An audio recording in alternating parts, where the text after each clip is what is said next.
Card placement in Clash Royale is everything. It's the difference between defending a 7 elixir Mega Knight with skeletons and Ice Spirit, or losing your tower to a 4 elixir mini P.E.K.K.A. So in today's video, I'll be guiding you through 20 Clash Royale card placements that everyone should know, and I guarantee you will start winning more games after knowing these. Starting with number 1. Skeletons in the middle versus single targeting units. This is one of those placements that looks simple but makes a massive difference in how much damage you take. Most people see a mini P.E.K.K.A. coming down and panic drop skeletons right in front of him. He one-shots them, walks straight to your tower, and you just wasted 1 elixir for nothing, took a lot of damage, and the mini P.E.K.K.A. barely even slowed down. Instead, place your skeletons dead center, right in the middle between both your princess towers. Now, the mini P.E.K.K.A. has to walk towards the center to reach those skeletons, and the moment he changes direction, both of your princess towers locks onto him. So now, you've got skeletons distracting him and attacking him, as well as your left and right tower, shutting it down completely before it even lands a hit. This works with almost every single targeting troop, like the prince, the knight, or the lumberjack.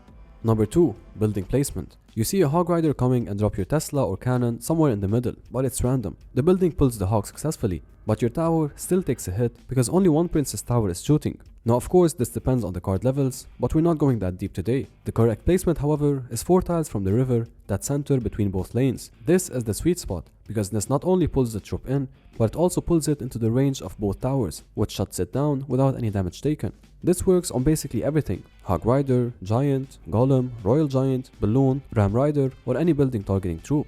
For larger tanks like Golem for example, you can even place it further away, which will make the tank walk a much longer distance and take more damage. Number 3. Kiting with an Ice Golem.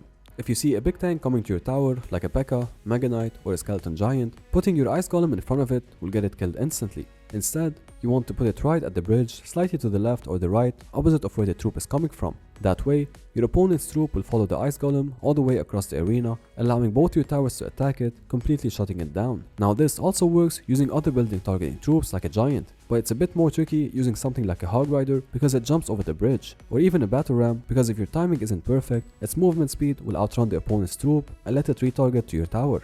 Number 4. Firecracker King activation. If you see a firecracker coming down to your tower, placing any troop in the middle right next to your princess tower, like skeletons, ice spirits, or bats, will make the firecracker target them, sending her shrapnels to your king tower, activating it in the process. Number 5. Electro Spirit and Electro Dragon chain activation. Similar to the firecracker, you can easily activate your king tower if you see an Electro Spirit or Electro Dragon coming down your tower with this easy placement. But the timing is key here. You want to place your troop right in the middle between your king tower and your princess tower just before the Electro Spirit jumps in order to change the electric effect from your princess tower to your troop and then to your king tower. Doing it versus an Electro Dragon is a bit easier since the dragon attacks multiple times, allowing you to place the troop at the perfect position and chain the electric effect onto your king tower. Number 6. Fisherman King activation. Using a Fisherman, you can easily kite all building targeting troops like Battle Ram, Ram Rider, or Hog Rider to activate your King Tower, and a lot of other tanky troops as well, like the Mega Knight. Placing your Fisherman right in front of your King, 1 tile opposite of your opponent troop, will hook it perfectly in range of your King Tower, activating it in the process. Number 7. Mega Knight and Bandit King activation. Using just skeletons and Ice Spirit, you can easily guide a Mega Knight or a Bandit away from your Princess Tower and into your King Tower for an easy King Tower activation. But make sure that you don't do it too much with a Skeleton Giant for example, as you will probably get 3 crowned, and this is called Tower D activation. Number 8.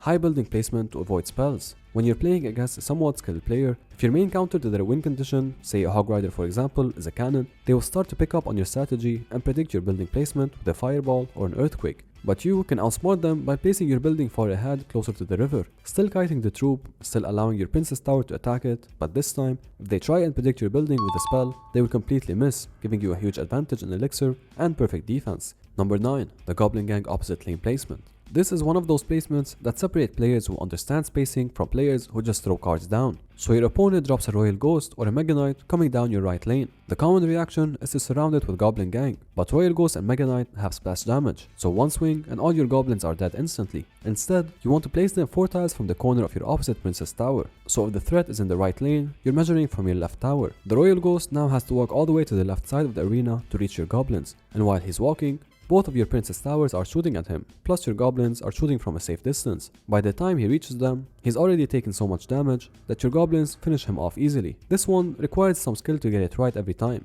but with practice, you'd get the hang of it easily. Number 10. Sparky behind tower versus Royal Hogs. If you see Royal Hogs coming to your tower, most players place the Sparky off to the sides, but this decreases the splash radius, allowing a Hog to survive and deal damage to the tower. The correct placement is right behind the tower. This way, the Sparky splash radius increases, allowing it to hit all 4 pigs at the same time, eliminating them with one strike. Number 11. Ranged guard versus split wall breakers. Split wall breakers are one of the most annoying troops to deal with, as they always require a negative elixir trait to counter, but that doesn't mean we can counter both at the same time and build a counter push. One ranged guard placed directly in the middle like a witch will attack the wall breaker on the left, killing it, and then immediately switch to the wall breaker on the right, killing it as well. Both wall breakers will die before they reach your tower. Full counter. It is a negative trade, yes, but you still have a fully healthy witch to build a counter push and you took no damage. Number 12. Sniping a building with a dart goblin. This is a really slick chip technique that not enough people use. Say your opponent has a defensive building active on their side. If you place your dart goblin at the very edge of the bridge on your side, due to its long range, the goblin will snipe the building right from across the bridge without taking any damage. This works with almost any long range units. The princess can do the same thing, the magic archer to some extent, but the dart goblin is the most consistent because of his fast attack speed and range. Number 13. Goblin barrel trick placements. A goblin barrel can be easily countered with a log. Although there is nothing you can do to prevent that other than baiting the log before using your barrel, there are ways however to outsmart your opponent. When you know your opponent has log, send your barrel further back from behind the tower, either directly behind it or slightly to the right at the corner. This will trick your opponent into pre-logging, thinking he'll catch all the goblins, but missing entirely. Number 14. Log placement for barrel. Now let me tell you how to deal with that yourself so you don't fall for the same trick. When a goblin barrel is launched from behind your opponent's king tower, closely watch the arc it takes and how fast it's coming at you. If it has a lower arc and a faster movement speed, this means it's coming right at your tower. But if you see a higher arc with a slower movement speed, this means your opponent is trying to outsmart you and shoot his barrel behind your tower, either to the corner or right behind it. And this is the perfect opportunity to outsmart him and pre-log it yourself. Number 15. Snowball behind princess to pull her closer. This is a small brain play that saves you elixir and gets you better trades. So your opponent has a princess at the bridge chipping at your tower. The standard defense is log, or you ignore her and take a billion damage over time. Both options work, but there's a better way. Using the snowball, throw it behind the princess so that it sits right at the edge. The snowball will hit the princess and deal damage, but the knockback effect will push her forward into your tower's range, and your tower will proceed at killing it. Number 16. Skeletons on top of Sparky, Bowler, or Executioner. This is one of those placements that look crazy but works because of hit speed difference. However, it requires insane timing and precision to work perfectly. If you're defending against a Sparky, a Bowler, or an Executioner walking towards your tower, most people place skeletons in front of them. The skeletons will walk into splash range, they all die in one hit, and the unit continues to your tower. But this is what you should do instead. Place your skeletons directly on top of the unit to surround it in a triangle formation. One of the 3 skeletons will take the hit while the others attack it. Because the Sparky needs time to recharge, the Executioner needs time to throw his axe back and forth, and the Bowler needs time to get his boulder back before rolling it again.